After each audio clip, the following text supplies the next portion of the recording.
Hatchet by Gary Paulsen, Chapter 8.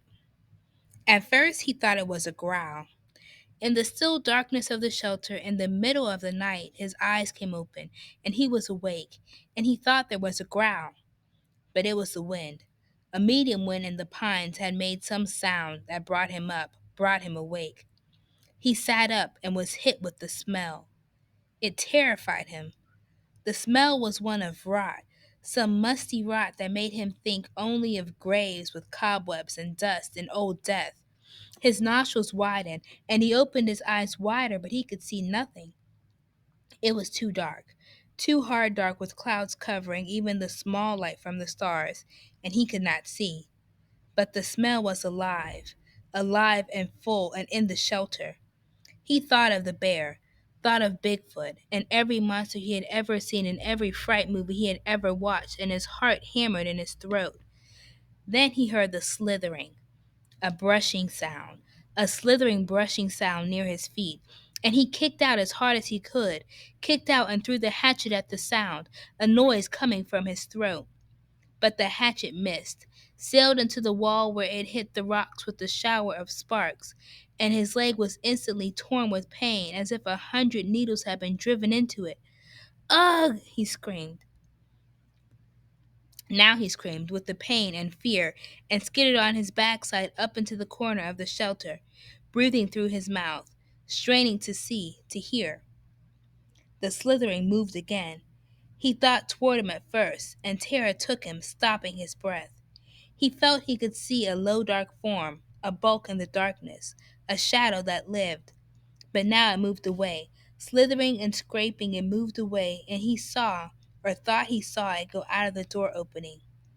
He lay on his side for a moment, then pulled a rasping breath in and held it, listening for the attacker to return. When it was apparent that the shadow wasn't coming back, he felt the calf of his leg where the pain was centered and spreading to fill the whole leg.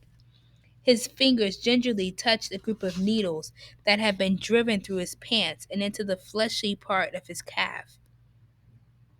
They were stiff and very sharp on the ends that had stuck out, and he knew then what the attacker had been. A porcupine had stumbled into his shelter, and when he had kicked it, the thing had slapped him with its tail of quills. He touched each quill carefully.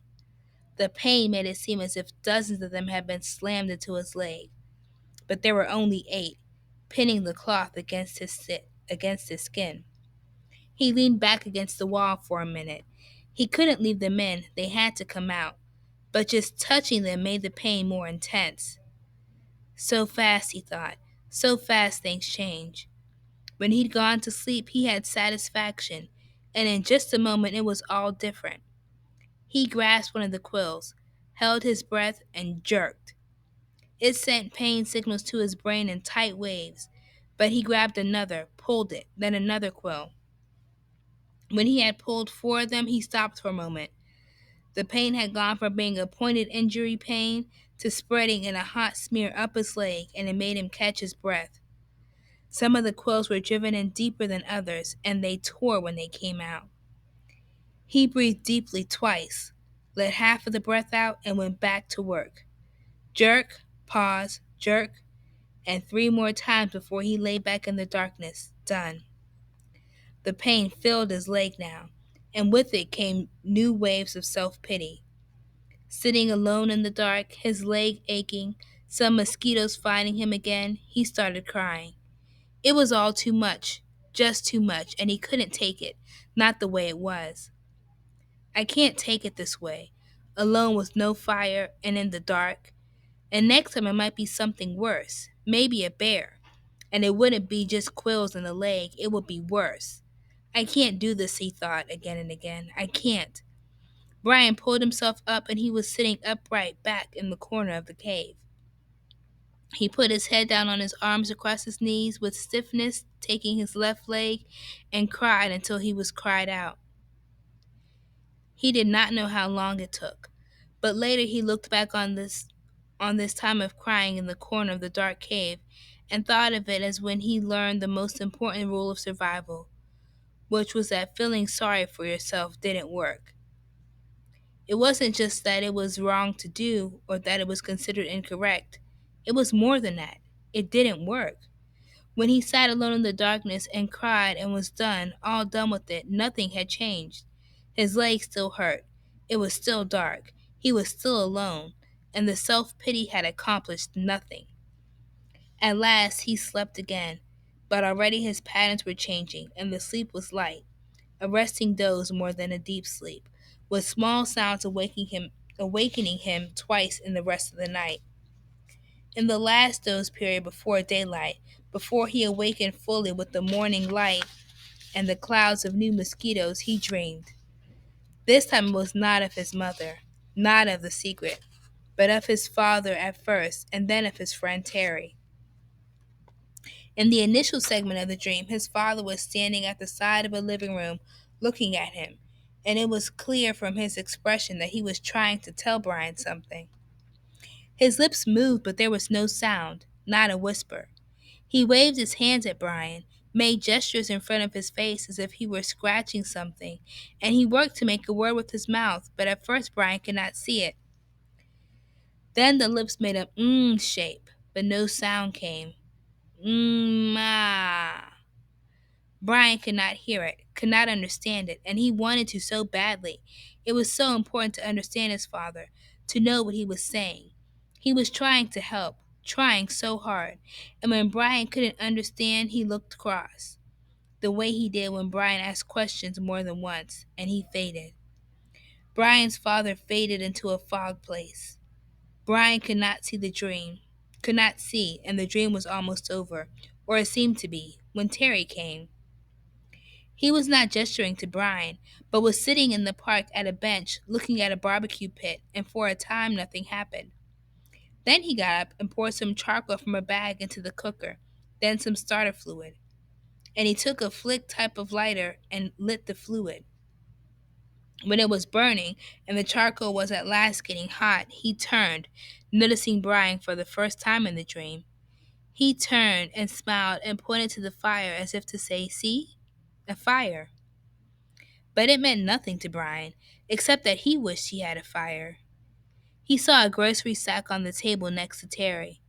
Brian thought it must contain hot dogs and chips and mustard, and he could think only of the food. But Terry shook his head and pointed again to the fire, and twice more he pointed to the fire, made Brian see the flames, and Brian felt his frustration and anger rise, and he thought, all right, I see the fire, but so what? I don't have a fire. I know about fire. I know I need a fire. I know that. His eyes opened, and there was light in the cave, a gray, dim light of morning. He wiped his mouth and tried to move his leg, which had stiffened like wood. There was thirst and hunger, and he ate some raspberries from the jacket. They had spoiled a bit, seemed softer and mushier, but still had a rich sweetness. He crushed the berries against the roof of his mouth with his tongue and drank the sweet juice as it ran down his throat.